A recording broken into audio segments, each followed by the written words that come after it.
Good afternoon, अस्सलाम वालेकुम। कैसे हैं आप सभी लोग?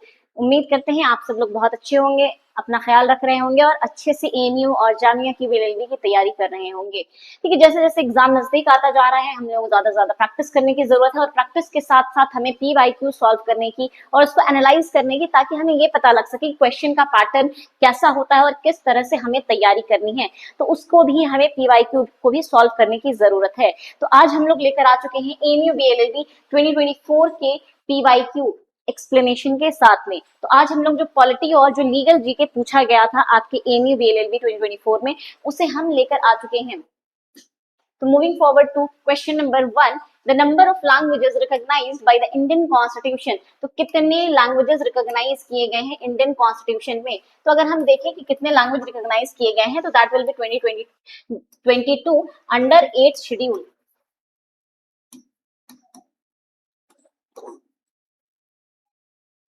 8 शेड्यूल में क्या है, 22 लैंग्वेज को रिकॉग्नाइज किया गया है, जिसे हम लोग शेड्यूल्ड लैंग्वेज मानते हैं। ठीक है, और ये क्या है, ये एक तरह का ऑफिशियल लैंग्वेजेस की लिस्ट है, लिस्ट ऑफ ऑफिशियल लैंग्वेजेस हैं।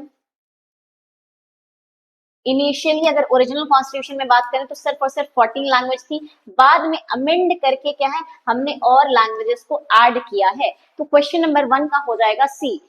Moving forward to next question, the highest and final judicial tribunal of India. ठीक है, जो हाईएस्ट और जुडिशियल फाइनल ट्राइब्यूनल है इंडिया में, कि जहां पास आपको उससे आगे आपके पास कोई रेमेडी बचती नहीं है इंडिया में, तो that will be supreme court. Supreme court को क्या बोलते हैं? इंटरप्रेटर ऑफ कॉन्स्टिट्यूशन भी कहते हैं, इंटरप्रेटर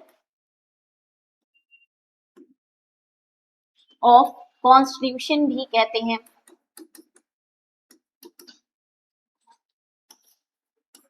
एपिक्स कोर्ट भी कहते हैं। ठीक है, ये गार्डियन ऑफ कॉन्स्टिट्यूशन भी कह सकते हैं।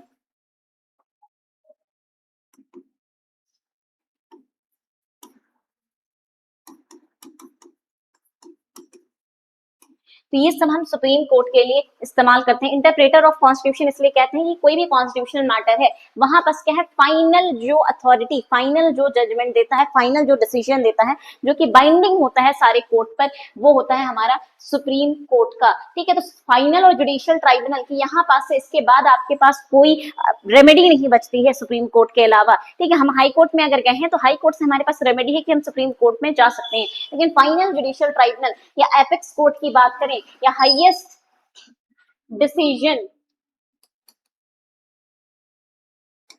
हाईएस्ट जुडिशियल बॉडी की बात करें तो वो हमारा सुप्रीम कोर्ट हो जाएगा। सुप्रीम कोर्ट का एस्टैब्लिशमेंट का आर्टिकल हमें आर्टिकल 124 है, जो कि हमें ये याद रखना है कि आर्टिकल 124 जो है वो बात करता है सुप्रीम कोर्ट के एस्टैब्लिशमेंट की। Moving forward to next question, The right to privacy has been recognized as fundamental right under which article? किस आर्टिकल में राइट टू प्राइवेसी को फंडामेंटल राइट कहा गया है? तो आर्टिकल 21 में कहा गया है। राइट टू प्राइवेसी से रिलेटेड बहुत ही फेमस केस है, justice case Puttaswamy versus union of India का केस है, जिसमें यूनानिमसली ये बात कही गई कि राइट टू प्राइवेसी जो है वो एक फंडामेंटल राइट है।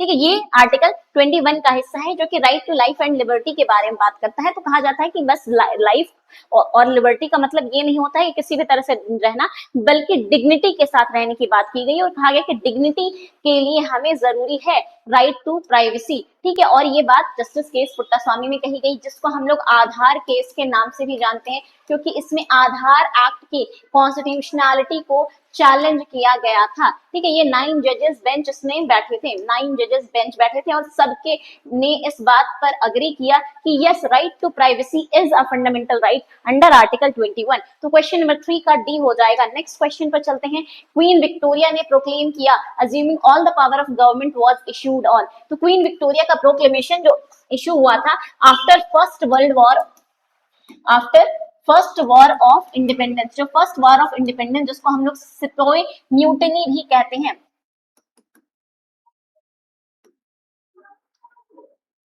ठीक है। इसके बाद हुआ था सिपोई म्यूटिनी भी कहते हैं। इसके बाद क्या हुआ, कंपनी रूल एंड हो गया। जो ईस्ट इंडिया कंपनी अब तक रूल कर रही थी वो एंड हो गई, कंपनी रूल को हटा दिया गया और जो ट्रांसफर ऑफ पावर हुआ, ठीक है, यानी कि जो कंपनी से जो है वो पावर ट्रांसफर हो गया किसके, क्राउन के हाथ में, ठीक है। तो क्राउन को ट्रांसफर कर दिया गया पावर और गवर्नमेंट ऑफ इंडिया कहा जाने लगा उसके बाद से, ठीक है। ईस्ट इंडिया कंपनी जो कि अब तक एक कंपनी एक रूल कर रही थी, ठीक है, थ्रू द गवर्नमेंट, वो अब कंपनी के पावर को सारा का सारा ट्रांसफर कर दिया गया टू द क्राउन। तो ये जो प्रोक्लेमेशन इशू किया था, जब हमारा क्या हुआ, ट्रांसफर किया गया कंपनी के पावर को to the crown,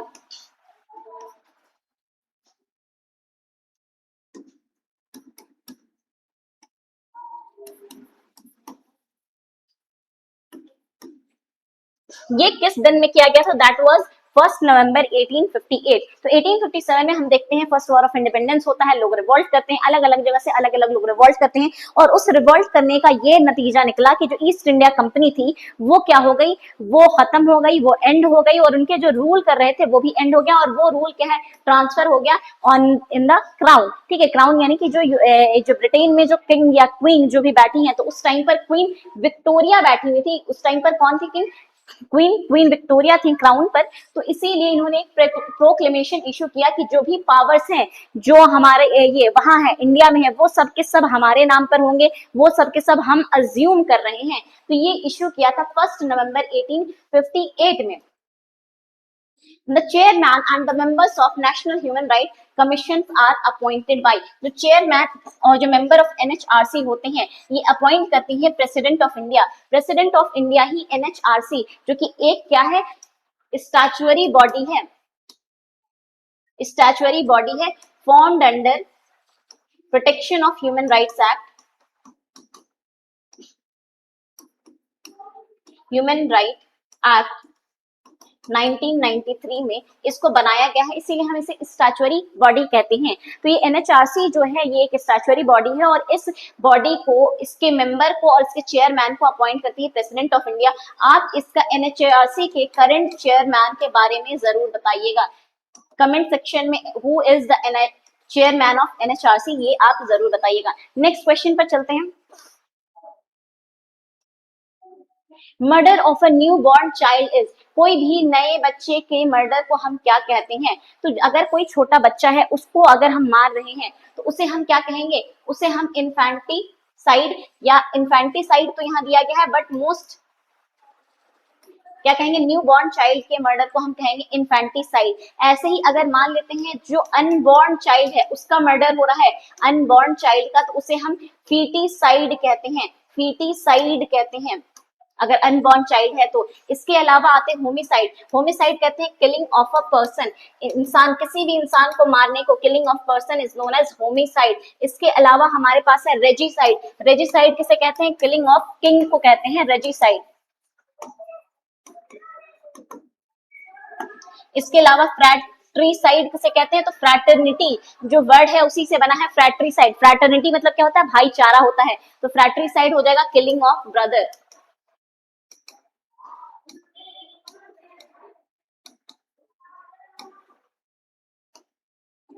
trial without a jury is called, बिना ज्यूरी, ठीक है। तो पहले हमारे यहाँ ज्यूरी ट्रायल चलता था, तो ज्यूरी ट्रायल को अबॉलिश कर दिया गया हमारे यहाँ जब CRPC क्रिमिनल प्रोसीजर कोड 1973 का आया, तो इस ज्यूरी ट्रायल को अबॉलिश कर दिया गया। अब ज्यूरी कौन होते थे, तो ज्यूरी वर नॉट एक्चुअली जजेस but person who were having eminent knowledge of law. और यहाँ पर जब भी ज्यूरी ट्रायल होता था तो वहां पास क्या होता था कि लॉ के प्रोविजन को कई दफा इग्नोर करके and more on the emotional sentiment and his biasness, ठीक है, केस क्या हो जाता था, जनरली उस इमोशनली उसमें मूव्ड हो जाता था, इमोशनल सेंटिमेंट पर चले जाते थे और कहीं ना कहीं एक बायस्ड डिसीजन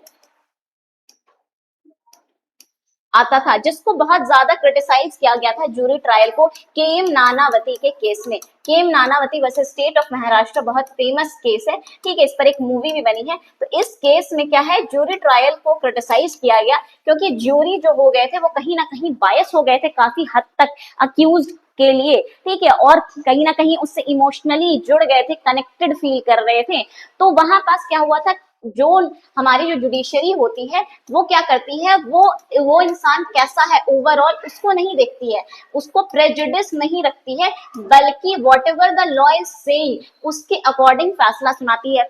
ठीक है, लेकिन ज्यूरी ट्रायल जब होता था तो जनरली कई दफा, ठीक है, लोग जो है जो ज्यूरीज जो होते थे, ज्यूरिस्ट जो होते थे, वो कहीं ना कहीं उनसे इन्फ्लुएंस हो जाते थे, उनकी पर्सनालिटी से, उनके इमोशन से, उनकी लाइफ से, और इन्फ्लुएंस होने की वजह से बायस्ड एक डिसीजन दे देते थे, जिसका क्रिटिसिज्म बहुत ज्यादा came Nanavati versus state of Maharashtra में हुआ, और ज्यूरी ट्रायल को अबॉलिश किया है इंडिया ने सीआरपीसी 1973 के तहत। तो trial without a jury is called bench trial, इसको बेंच ट्रायल कहा जाता है, जो कि अभी के टाइम पर हमारे यहाँ बेंच ट्रायल ही चलता है, हमारे यहाँ ज्यूरी ट्रायल नहीं चलता है, क्योंकि ज्यूरी ट्रायल को हमने अबॉलिश कर दिया है। इसके बाद आते हैं अरेंजमेंट किसे कहते हैं, तो formal reading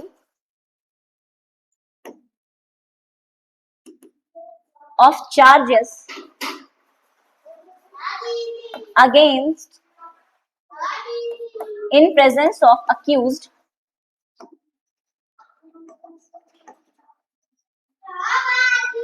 in criminal court, that is known as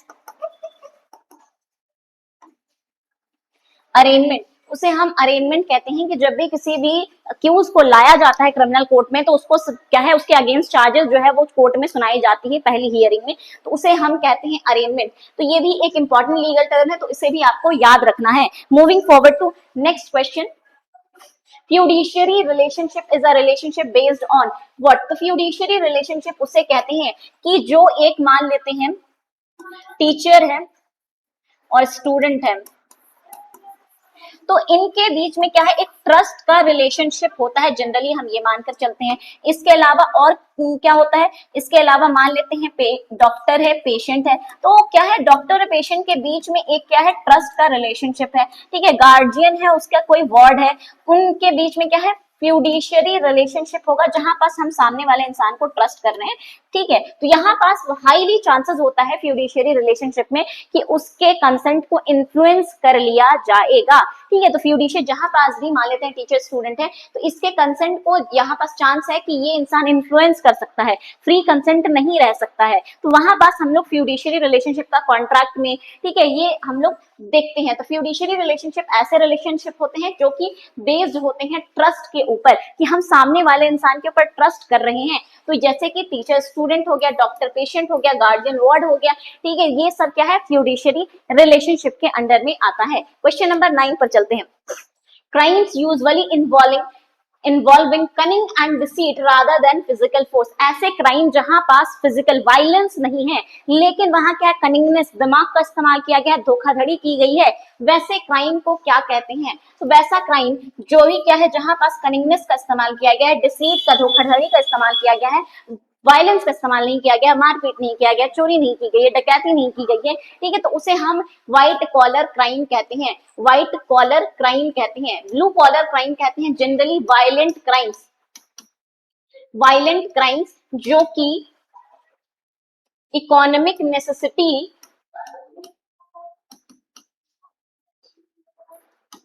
की वजह से या पैशन में कमिट किया जाता है, जैसे कि थेफ्ट हो गया, रॉबरी हो गया। ठीक है, वायलेंट क्राइम जो जनरली होते हैं उसे हम ब्लू कॉलर क्राइम कहते हैं, ये जनरली इकोनॉमिक नेसेसिटी या पैशन की वजह से किया जाता है। व्हाइट कॉलर क्राइम में क्या हो गया, स्कैम हो गया, एम्बेजलमेंट हो गया, ठीक है, मनी लॉन्ड्रिंग हो गया,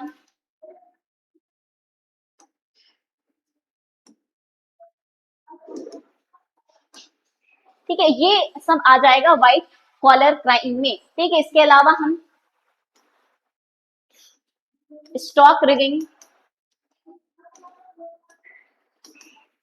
ये सब के सब किसमें आ जाएगा, व्हाइट कॉलर क्राइम में। मिस डिमीनर किसे कहते हैं, ये भी एक लीगल टर्म है, जिसको हम लेस सीरियस क्राइम को मिस डिमीनर कहते हैं, लेस सीरियस क्राइम को मिस डिमीनर कहते हैं। और वही फेलनी हम सीरियस क्राइम को कहते हैं, फेलनी सीरियस क्राइम को कहा जाता है।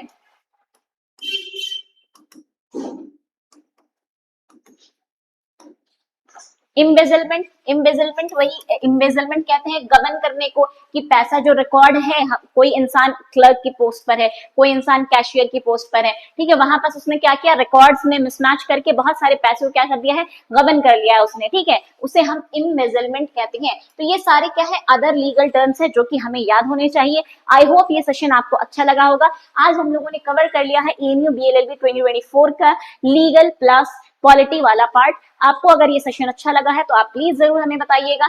इससे रिलेटेड कोई डाउट हो वो भी आप बता सकते हैं। तब तक कि आप अपना ख्याल रखिए, पढ़ते रहिए, ठीक है। अल्लाह हाफिज।